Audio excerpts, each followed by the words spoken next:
दोस्तों, आज हम एक्सप्लेन करने वाले हैं 2025 में रिलीज हुई फिल्म प्रेडेटर बैडलैंड। ये फिल्म एक्शन, थ्रिल और सस्पेंस से पूरी तरह भरी हुई है। कहानी एक ऐसे एलियन की है जिसे खुद को पावरफुल साबित करने के लिए कई खतरनाक मुश्किलों से गुजरना पड़ता है, लेकिन इसी सफर में उसका सबसे बड़ा दुश्मन कोई और नहीं बल्कि उसका अपना बाप बन जाता है। अब सवाल ये है, क्या ये एलियन खुद को साबित कर पाएगा या फिर इसके सामने ऐसी खतरनाक सूरत हाल आ जाएगी जहां उसे अपनी जान तक गुनवानी पड़ सकती है? इसका जवाब जानने के लिए वीडियो को आखिर तक जरूर देखिए।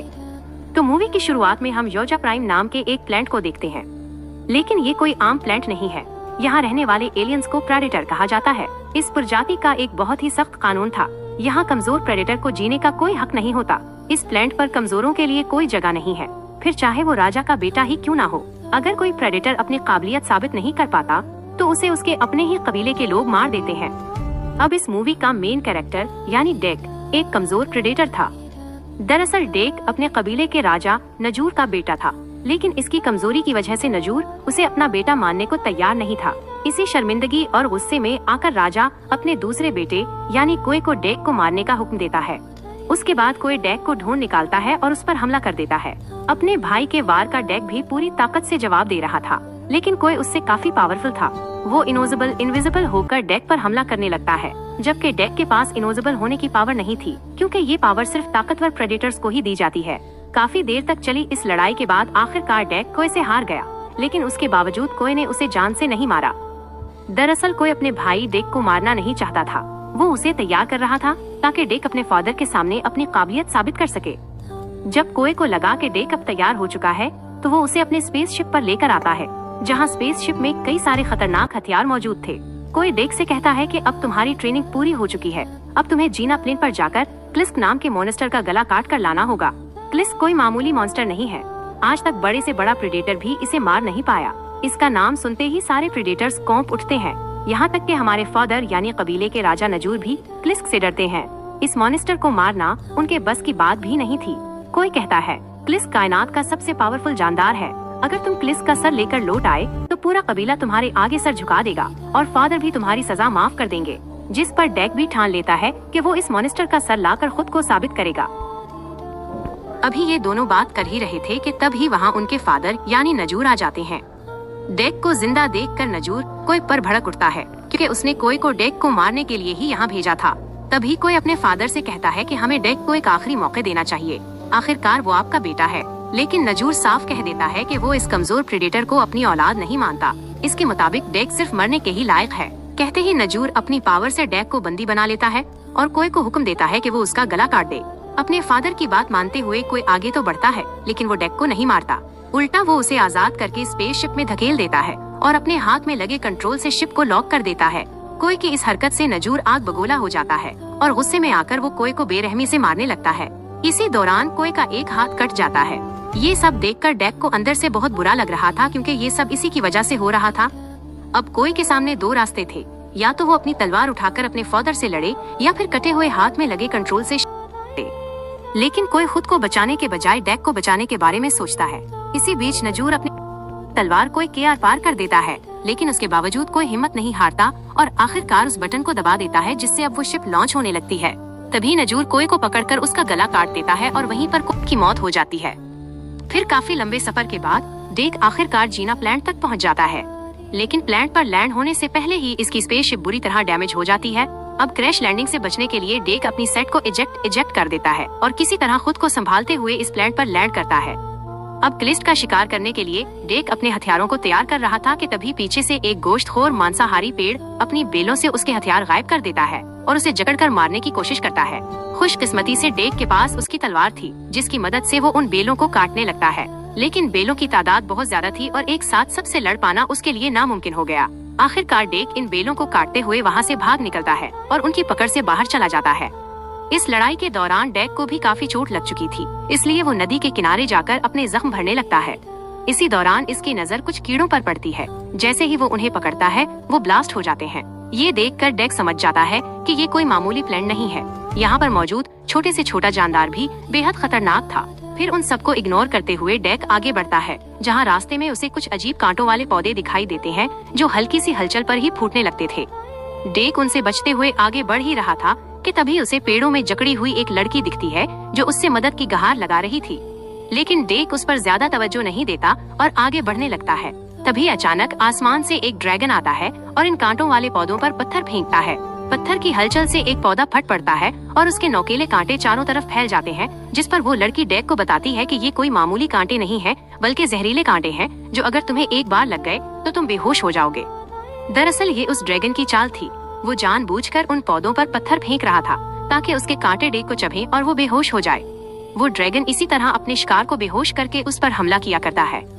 डेक अभी ये सब समझ ही रहा था कि तभी एक बार फिर ड्रैगन आसमान से आता है और उन पौधों पर कई पत्थर फेंक देता है, जिससे सारे पौधे फटने लगते हैं और उन्हीं में से एक जहरीला कांटा डेक को चुभ जाता है।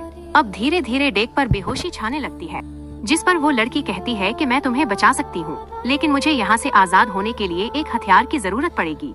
अब बेहोश होने से ठीक पहले डेक अपना एक वेपन निकालकर उसकी तरफ फेंक देता है। इधर डेक को बेहोश पड़ा देखकर ड्रैगन उसकी ओर बढ़ने लगता है, लेकिन उससे पहले कि वो उसे कुछ कर पाता कि तभी वो लड़की वहाँ आकर उस ड्रैगन को मार गिराती है। कुछ देर बाद जब डेक को होश आता है तो सामने उस लड़की को देखकर वो काफी हैरान रह जाता है, क्योंकि इस लड़की का आधा जिस्म टूटा हुआ था। उस पर वो लड़की बताती है कि उसका नाम थाया है और वो कोई इंसान नहीं बल्कि वेलैंड यूटानी कॉर्पोरेशन दोबारा बनाई गई एक एंड्रॉइड यानी रोबोट थी। थाया आगे बताती है कि कंपनी ने उसे और उसकी बहन टेसा को एक रोबोट टीम के साथ इस प्लांट पर रिसर्च के लिए भेजा है। वो पिछले 2 साल से उसी प्लांट पर रिसर्च कर रहे थे। डेक के पूछने पर थाया बताती है कि इसकी ये हालत क्लिस्क की वजह से हुई है। कुछ दिन पहले उसका और उसकी टीम का सामना क्लिस्क से हुआ था, जिसमें उसकी आधी बॉडी टूट गई और उसकी बहन टीसा भी बुरी तरह डैमेज हो गई थी। थाया आगे बताती है कि वो खुद को रिपेयर कर पाती उससे पहले ही वो ड्रैगन उसे इंसान समझकर यहाँ ले आया, और जब वो मेरी मेटल बॉडी को खा नहीं पाया तो उसने मुझे झाड़ियों में फेंक दिया और मैं वहीं पर फंस गई। थाया इससे कहती है कि मुझे पता है तुम यहाँ क्लिस्क का शिकार करने आए हो। तुमसे पहले भी यहाँ कई सारे प्रेडेटर आ चुके हैं, लेकिन सब क्लिस्क के हाथों बुरी तरह मारे गए। थाया कहती है कि अगर डेक चाहे तो वो उसे क्लिस्क तक पहुँचा सकती थी, लेकिन तुम्हें बदले में मुझे मेरे कैंप तक ले जाना होगा, क्योंकि वहीं उसकी बॉडी का आधा हिस्सा मौजूद था जिसे वो दोबारा खुद से जोड़ना चाहती थी। शुरुआत में डेक इस बात से मना कर देता है, लेकिन वो इस प्लेन पर बिल्कुल अनजान था, इसलिए ना चाहते हुए भी उसे थाया की मदद लेनी पड़ती है। उसके बाद डेक थाया को उठाकर आगे बढ़ता है। थाया उसे रास्ता बता रही थी और वो आगे बढ़ रहा था, लेकिन थाया को उठाकर चलना आसान नहीं था, इसलिए डेक इसे बेलों की मदद से अपनी पीठ पर बांध लेता है। आगे बढ़ते हुए थाया इसे इस प्लेन और क्लिस्क से जुड़ी कई बातें बता रही है। उसके बाद कहानी दूसरी तरफ मुड़ती है, जहां हम थाया की बहन यानी वेलैंड यूटानी कॉर्पोरेशन की बनाई हुई दूसरी एंड्रॉइड टीसा को देखते हैं। टीसा बुरी तरह डैमेज हो चुकी थी और अपने बेस पर लौटकर खुद को रिपेयर कर रही थी। ये बेस इसी प्लांट पर बनाया गया था। इसी दौरान कंपनी को पता चलता है कि टीसा अपने मिशन में फेल हो चुकी है, इसलिए कंपनी उसे वार्निंग देते हुए साफ कह देती है कि अगर वो इस बार भी अपने मिशन में नाकाम रही तो उसे डीएक्टिवेट कर दिया जाएगा। उसके बाद टेसा सिस्टम से थाया के बारे में पूछती है, जिस पर एआई सिस्टम उसे बताता है कि थाया उस वक्त एक प्रेडेटर के साथ है और वो उसे लेकर कहीं जा रहा था। टेसा को ये नहीं पता था कि थाया खुद उसकी मर्जी से उसके साथ गई थी, इसलिए उसे लगता है कि डेक उनके लिए एक बड़ा खतरा है। इधर दूसरी तरफ उन्हें आगे बढ़ते हुए शाम हो चुकी थी, इसलिए रात बताने के लिए डेक और थाया वहीं एक जगह रुक जाते हैं। इसी दौरान थाया डेक को अपने बारे में बताने लगती है। वो कहती है कि वो और उसकी टीम 2 साल पहले उस प्लांट पर आए थे और तभी से यहाँ रिसर्च कर रहे थे। थाया ये भी बताती है कि कंपनी ने उसके और उसकी बहन के अंदर इमोशंस डाले हैं ताकि वो चीजों को बेहतर तरीके से समझ सकें, लेकिन थाया की बातें सुनते सुनते डेक की आंख लग जाती है। सुबह होते ही दोनों फिर से अपना सफर शुरू कर देते हैं और एक खुले घास के मैदान में पहुंच जाते हैं। तभी थिया बताती है कि ये कोई मामूली घास नहीं है, बल्कि कटेली घास है। इसकी धार इतनी तेज थी कि कोई भी उसे पार नहीं कर सकता था। इसी दौरान डेक देखता है कि हाथी जैसा दिखने वाला एक बड़ा क्रीचर इस घास को आराम से खा रहा था। थिया बताती है कि उस जियो का नाम बेसन है, जो गुस्से में आ जाए तो किसी को भी कच्चा चबा सकता था। अभी ये दोनों बातें कर ही रहे थे कि तभी वहाँ अचानक एक बंदर आ जाता है, लेकिन थिया को भी उस बंदर के बारे में पता नहीं था। उसने भी इस बंदर को 2 साल में पहली बार देखा था।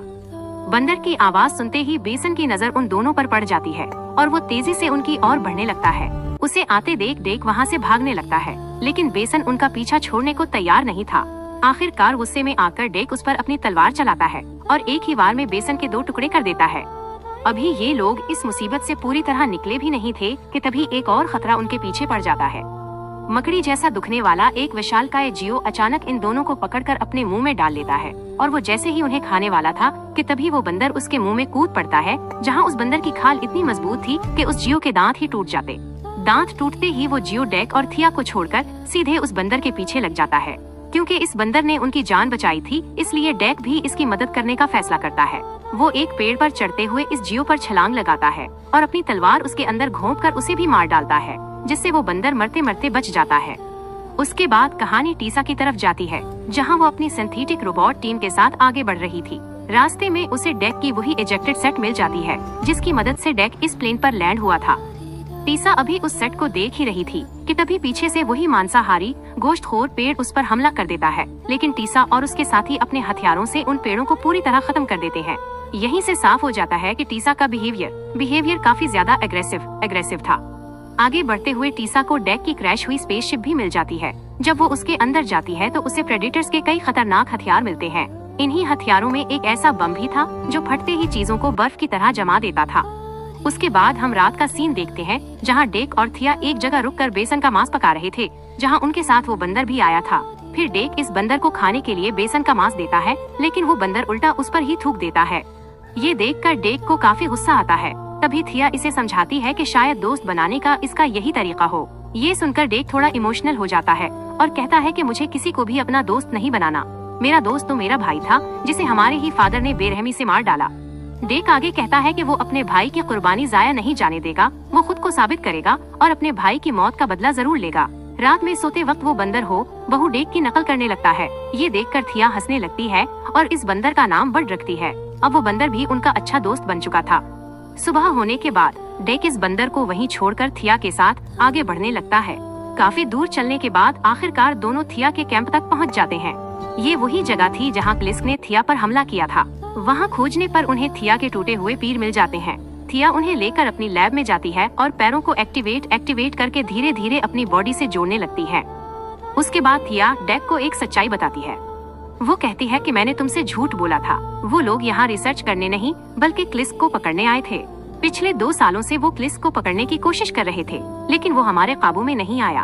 उनकी ये हालत भी क्लिस्क को पकड़ने की कोशिश में ही हुई थी। थिया आगे कहती है कि डेक को अब यहाँ से चले जाना चाहिए, क्योंकि इसके यहाँ होने का सिग्नल अब टीसा तक पहुँच चुका था। अगर उसे तुम्हारे यहाँ होने का पता चल गया तो वो तुम्हें भी पकड़ लेगी। लेकिन डेक साफ कह देता है कि क्लिस्क को मारे बगैर वो यहाँ से नहीं जाएगा।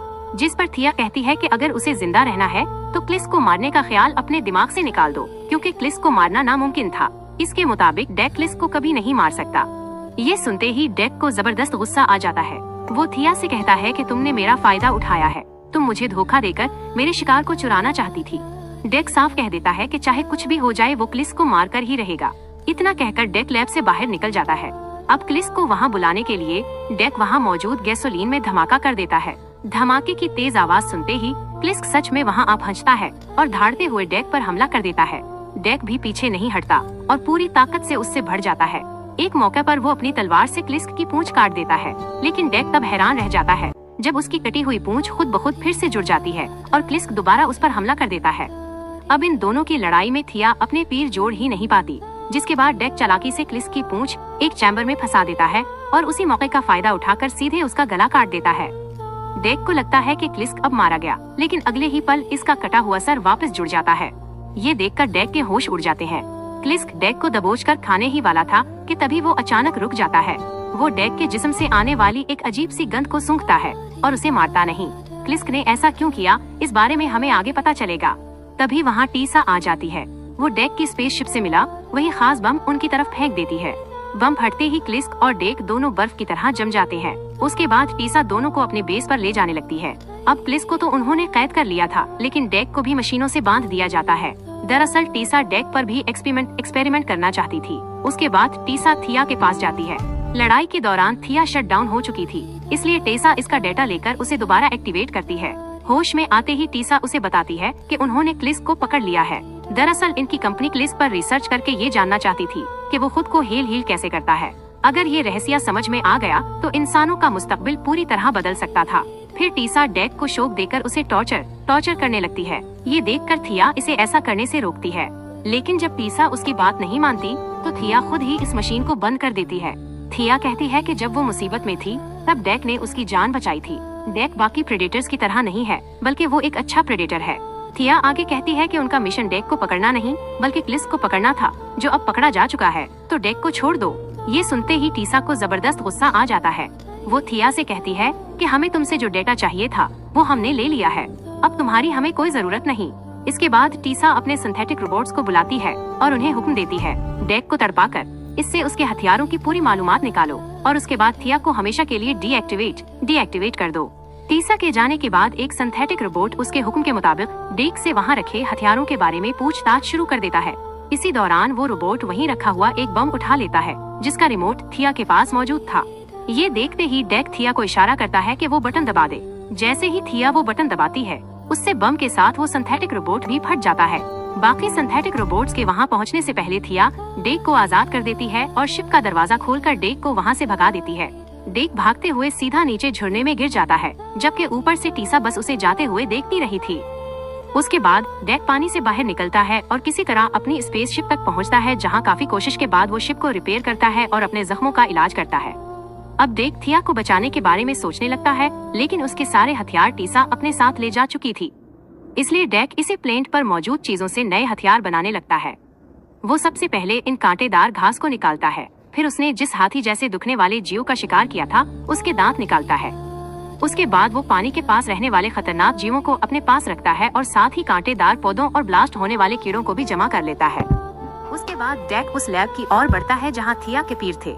तभी उसकी नजर उस बट पर पड़ती है जो क्लिस्क के पैरों के निशान के पास उदास होकर बैठा था, जिससे डेक समझ जाता है कि ये लोग जिसे बंदर समझ रहे थे वो तो असल में क्लिस्क का बच्चा था। पिछली रात वो बच्चा डेक के साथ ही था, इसी वजह से उसकी गंध डेक पर लग चुकी थी और यही वजह थी कि क्लिस्क ने मौका होने के बावजूद डेक को नहीं मारा। अब जैसे इस बच्चे ने दोस्त बनाने के लिए डेक पर थूका था, वैसे ही डेक भी उस पर थूक देता है और उसे अपना दोस्त बना लेता है। इसके बाद डेक लैब में जाता है और जैसे ही थिया के पैरों को एक्टिवेट करता है, वो पैर अपने आप थिया की लोकेशन की ओर बढ़ने लगते हैं। डेक और बड मिलकर इन पैरों का पीछा करने लगते हैं, जहाँ पीछा करते हुए ये लोग उनके बेस पर पहुँचते हैं। बेस में घुसते ही डेक सिंथेटिक रोबोट्स पर हमला कर देता है। अपने बनाए हुए हथियारों की मदद से वो एक एक करके सारे रोबोट्स को खत्म कर देता है। इस लड़ाई में बड भी डेक की पूरी मदद कर रहा था। यही हमें पता चलता है कि बड भी अपनी माँ की तरह बेहद ताकतवर था। अब थिया के पैर उस तक पहुँच जाते हैं, लेकिन तभी दो सिंथेटिक रोबोट्स उन पैरों को देख लेते हैं। लेकिन थिया के पैर अब उसके कंट्रोल रेंज में आ चुके थे। वो अपने पैरों को कंट्रोल करते हुए इन दोनों सिंथेटिक रोबोट्स को मार गिरानी है। इसके बाद थिया अपने पैरों को आखिरकार अपनी बॉडी से जोड़ लेती है। इसी वक्त वहाँ डेक भी पहुँच जाता है। जब थिया को पता चलता है कि डेक उसे बचाने आया है तो उसे अंदर से बहुत अच्छा लगता है। उसके बाद डेक इसे कहता है कि अब इन्हें क्लिस्क को छुड़ाना होगा। ये सुनकर थिया हैरान हो जाती है और पूछती है कि क्या वो अभी भी क्लिस्क को मारना चाहता है। इस पर डेक कहता है कि वो अब क्लिस्क को मारना नहीं चाहता। वो थिया को पूरी सच्चाई बताता है कि जिसे वो बंदर समझ रहे थे वो असल में क्लिस्क का बच्चा था। इस बच्चे के लिए उन्हें क्लिस्क को जिंदा बाहर निकालना होगा। ये सुनकर थिया भी इसकी बात मान जाती है। वहीं बाहर टेसा क्लिस्क को धरती पर ले जाने की तैयारी कर रही थी, लेकिन इसी वक्त डेक जानबूझकर इमरजेंसी अलार्म बजा देता है। अलार्म बजते ही बाहर खड़े सिंथेटिक रोबोट्स अलर्ट हो जाते हैं और तेजी से आगे बढ़ने लगते हैं। टेसा फौरन समझ जाती है कि ये सब जरूर डेक की चाल होगी, इसलिए वो किसी चीज का इंतजाम करने के लिए चली जाती है। इधर आगे बढ़ते हुए सिंथेटिक रोबोट्स को डेक एक जगह बैठा हुआ दिखाई देता है। उसे देखकर वो उसकी ओर बढ़ते हैं, लेकिन उन्हें क्या पता था कि डेक उनके लिए पहले ही जाल बिछाकर बैठा था। अचानक जमीन में छुपाए गए वो कीड़े एक के बाद एक ब्लास्ट होने लगते हैं। तेज धमाकों के साथ सिंथेटिक रोबोट्स एक एक करके खत्म हो जाते हैं। तभी टीसा एक भारी भरकम रोबोट सूट में बैठकर वहां पहुंचती है और सीधे डेक पर टूट पड़ती है। वो रोबोट सूट काफी ज्यादा एडवांस था, जबकि डेक के पास उस वक्त कोई हथियार नहीं था, जिस वजह से वो उस रोबोट के सामने कमजोर पड़ रहा था।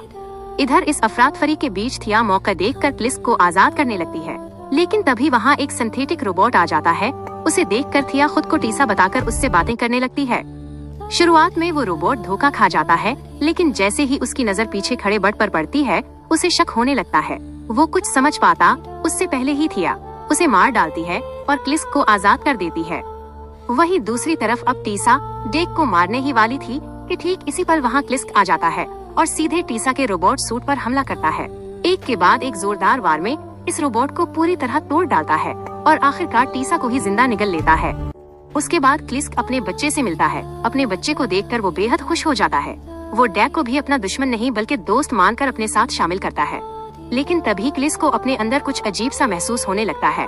दरअसल टेसा क्लिस्क के पेट के अंदर अब भी जिंदा थी और उसी पल वो अंदर से ही वो बम ब्लास्ट कर देती है और तेज धमाके के साथ क्लिस्क वहीं पर मारा जाता है। धमाके के बाद टीसा क्लिस के जिस्म से बाहर निकलती है और सीधा थिया को मारने के लिए आगे बढ़ती है, लेकिन तभी पीछे से डेक आकर एक ही वार में टीसा को मार डालता है और अपना हथियार उससे छीन लेता है। वहीं गुस्से से भरा बड टीसा का सर उसके धड़ से अलग कर देता है। उसके बाद थिया कहती है कि अब जाकर तुम्हारा मिशन पूरा हुआ, लेकिन डेक कहता है कि मेरा आखिरी पड़ाव अभी बाकी है। उसके बाद डेक अपने प्लेन लौटता है और अपने पता नजूर के सामने क्लिस की जगह टीसा का कटा हुआ सर रख देता है और साबित करता है कि वो कोई कमजोर प्रेडेटर नहीं है। लेकिन नजूर को लगता है कि डेक किसी मामूली जियो का सर दिखाकर उसे बेवकूफ बना रहा है। गुस्से में नजूर अपने सिपाहियों को डेक को मारने का हुक्म देता है, मगर डेक एक ही झटके में सारे सिपाहियों को खत्म कर देता है। अब अपने भाई की मौत का बदला लेने के लिए डेक सीधा अपने पत्ता पर हमला करता है। नजूर भी इससे भड़ जाता है और दोनों के बीच जबरदस्त लड़ाई शुरू हो जाती है। इस लड़ाई में डेक सी नजूर को काफी बुरी तरह घायल कर देता है, जहां अब खुद को कमजोर पड़ता डेक सी नजूर इनविजिबल हो जाता है और छुपकर डेक सी पर हमला करने लगता है। इनविजिबल होने की वजह से अब नजूर डेक पर भारी पड़ने लगता है। इस पर डेक अपना दिमाग लगाता है और स्पेसशिप की मदद से आसपास की मिट्टी हवा में उड़ा देता है। जैसे ही मिट्टी हवा में फैलती है, अब मिट्टी लगने पर डेक को अपने फादर साफ दिखाई देने लगते हैं। मौके मिलते ही डेक उन पर हमला करके नजूर का हाथ उड़ा देता है, ठीक इसी तरह जैसे नजूर ने उसके भाई का हाथ काटा था। उसके बाद डेक नजूर को वैसे ही बंदी बनाता है जैसे उसे बनाया गया था।